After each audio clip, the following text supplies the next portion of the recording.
नमस्कार आदाब दोस्तों। तो चलिए आज फिर हम आप लोगों के लिए लाए हैं देश और दुनिया की तमाम ताजा बड़ी खबरें, ब्रेकिंग न्यूज हेडलाइंस, एक एक करके तमाम बड़ी खबरें आपके सामने रखेंगे। सबसे पहली और बड़ी खबर छत्तीसगढ़ से आ रही है, जहां पर कांग्रेस पार्टी ने बहुत बड़ा ऐलान कर दिया है। आप इस खबर को देख सकते हैं। कांग्रेस पार्टी ने रेल रोको आंदोलन की शुरुआत कर दी है। दरअसल बिलासपुर में मालगाड़ियां रोकी, 2 घंटे बाधित रहा ट्रैक, ट्रेनों के कैंसिलेशन और लेट लतीफी से नाराज थे कांग्रेस पार्टी के नेता। दरअसल छत्तीसगढ़ में ट्रेनों को कैंसिल करने व लेट को लेकर बुधवार को कांग्रेस का प्रदेश भर में रेल रोको आंदोलन शुरू हो गया है। बिलासपुर में कांग्रेस कार्यकर्ता सुबह से ही करगी रोड कोटा रेलवे स्टेशन पर पहुंच गए। वहां उन्होंने मालगाड़ी को रोक दिया, कार्यकर्ता पटरी पर लेट गए और जमकर नारेबाजी की है। इस दौरान करीब 2 घंटे तक रेलवे ट्रैक बाधित रहा है। जिला कांग्रेस अध्यक्ष विजय केशरवानी की अगुवाई में पहुंचे कार्यकर्ताओं ने अप और डाउन दोनों लाइन पर मालगाड़ियां रोक दी हैं। केंद्र सरकार और रेलवे के खिलाफ जमकर यहां पर नारेबाजी की गई है। कहा गया है कि यह रेलवे को लेकर केंद्र सरकार की नीतियों का विरोध है। हालांकि कांग्रेसियों के आंदोलन को देखते हुए रेलवे प्रशासन ने सुरक्षा के इंतजाम की बात कही थी। यानी कि जिस तरह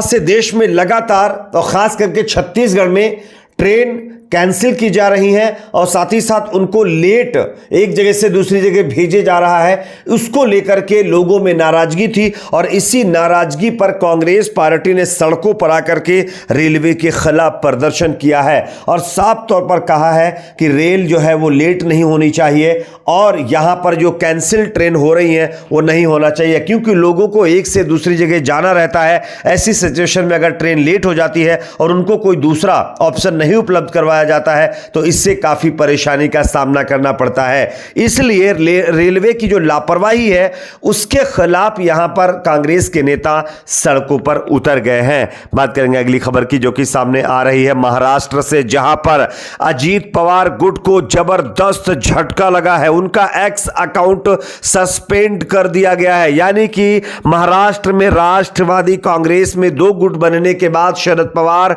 और अजीत पवार के बीच पार्टी के दावे को लेकर रस्साकसी चल रही है। इसी बीच अजीत पवार गुट का एक्स यानी पूर्व ट्विटर अकाउंट सस्पेंड कर दिया गया है। अजीत ग्रुप का कहना है कि एक ही नाम पर अकाउंट होने की शिकायत शरद पवार गुट ने की थी, जिसके बाद अकाउंट सस्पेंड हुआ है। आपको बता दें कि एनसीपी स्पीक 1 के नाम से बने इस अकाउंट पर लिखा हुआ है अकाउंट सस्पेंडेड। एक्स ने खाते को सस्पेंड कर दिया है, जिसने एक्स के नियमों का उल्लंघन किया था। यानी कि अजीत पवार की पार्टी की तरफ से जो पहले शरद पवार की पार्टी एनसीपी का ट्विटर अकाउंट था वही इस्तेमाल किया जा रहा था और जब शरद पवार गुट की तरफ से इसको लेकर के शिकायत दर्ज करवाई गई है ट्विटर में, तो ट्विटर ने अजीत पवार के एक्स अकाउंट को सस्पेंड कर दिया है। बात करेंगे अगली खबर की, जो कि सामने यहां पर आ रही है दिल्ली से, जहां पर रेलवे को नोटिस जारी किया गया है। मस्जिदों को ढहाने के लिए जो नोटिस जारी किए गए हैं उस पर कोर्ट ने रिकॉर्ड पेश करने की बात कही। आप इस खबर को देख सकते हैं। दिल्ली उच्च न्यायालय ने मंगलवार को रेलवे ब्रिज और बाबर रोड रेलवे लाइन के पास स्थित मस्जिद तकिया बब्बर शाह और बंगाली मार्केट मस्जिद की दीवारों पर चिपकाए गए 2 डिमोलिशन नोटिस के संबंध में रिकॉर्ड पेश करने का निर्देश दिया है। न्यायमूर्ति प्रतीक जालान दिल्ली वक्फ बोर्ड द्वारा 2 नोटिस को चुनौती देने वाली याचिका पर सुनवाई कर रहे थे और प्रशासन को अपना जवाब दाखिल करने के लिए समय दिया था। न्यायाधीश ने संबंधित रिकॉर्ड अदालत में लाने का निर्देश देते हुए कहा है कि मैं देखना चाहता हूं कि रेलवे प्रशासन संपत्ति तारीख का उल्लेख किए बिना कैसे नोटिस जारी कर रहा है। केंद्र के वकील ने कहा कि नोटिस रेलवे अधिकारियों द्वारा जारी किए गए थे और यह संबंधित व्यक्तियों की पूरी जानकारी के बाद किया गया था। वकील ने जवाबी हलफनामा दाखिल करने के लिए समय मांगा। मुझे एक हलफनामा दाखिल करने दीजिए, ये यानी कि वकील की तरफ से कहा गया, जिस पर अब कोर्ट ने यह कहा है कि अगर आपने नोटिस दिया है तो किस आधार पर और आपके पास क्या रिकॉर्ड है ये आप कोर्ट में पेश करिए। और आपको पता होगा कि दिल्ली के अंदर 2 मस्जिदों को ढहाने का नोटिस जारी किया गया था। इस पर कोर्ट ने अब रेलवे से रिकॉर्ड पेश करने के लिए बात कही है। बात करेंगे अगली खबर की, जो कि सामने आ रही है। नूह हिंसा का आरोपी मोनू मानेसर पकड़ लिया गया है।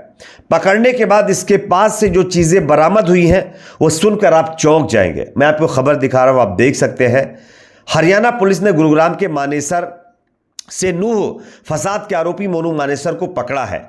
नूह पुलिस ने अदालत में दिए अपने रिमांड अर्जी में लिखा है कि जब मोनू मानेसर की तलाशी ली गई तो उसके पास से 45 बोर का एक पिस्टल और मैगजीन भी बरामद की गई है।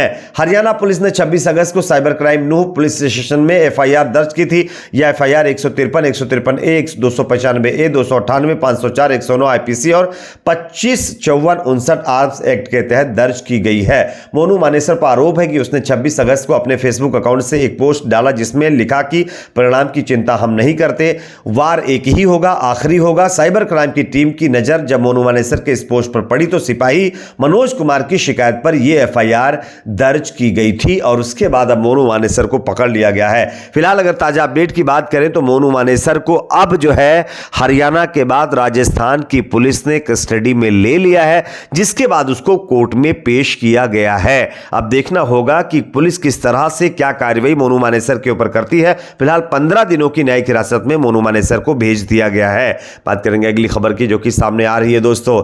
एक और मुस्लिम कंट्री में हिजाब पर बैन लगा दिया गया है। आप इस खबर को देखिए। मिस्र के स्कूलों में छात्राओं के पूरे चेहरे ढकने वाले नकाब पर प्रतिबंध का प्रस्ताव सुर्खियों में है।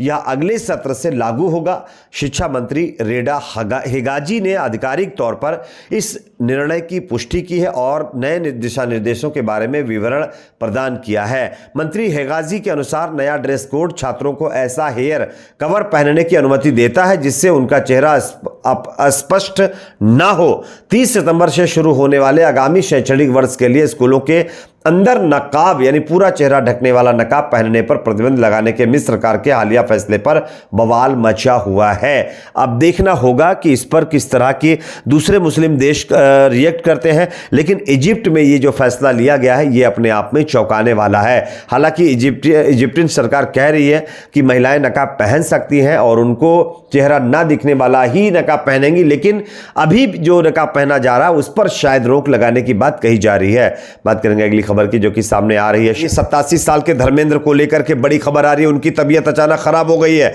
जिसके बाद यूएसए लेकर सनी देओल उनको पहुंच गए। फिलहाल उनका हेल्थ बुलेटिन जारी किया गया। हेल्थ बुलेटिन के मुताबिक जो है धर्मेंद्र की तबीयत फिलहाल स्थिर बनी हुई है। आपकी क्या राय कमेंट सेक्शन में बताइए। वीडियो को लाइक शेयर, चैनल को सब्सक्राइब